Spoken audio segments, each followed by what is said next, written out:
Good morning তোমাদের সকলকে। আজ সকালে শেয়ার করছি আমার মর্নিং ড্রিঙ্কস। মর্নিং ড্রিঙ্কসের জন্য আমি যেটা সকালে ইউজ করি সেটা হলো চিয়া সিডস, গরম জল আর মধু। প্রথমে 1 কাপ গরম জলের মধ্যে দিয়ে দিই 1 চামচ চিয়া সিডস, যেটা আমি আগের দিন রাত্রেই কিন্তু ভিজিয়ে রেখে দিই। এবার তার সাথে অ্যাড করি 1 চামচ মধু। ব্যাস, আর কিছুই না। এটাকে ভালোভাবে মিশিয়ে নিয়ে এটাই সকালে খালি পেটে খাওয়ার চেষ্টা করি।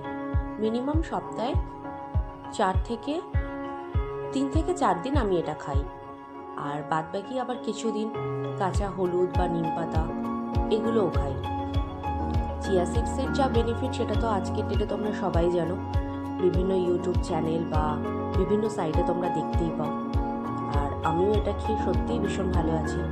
তো আজ যেহেতু সকালে এই মর্নিং ড্রিঙ্কসটা খেলাম, তাই ভাবলাম একবার চট করে তোমাদের সাথে শেয়ার করে ফেলি।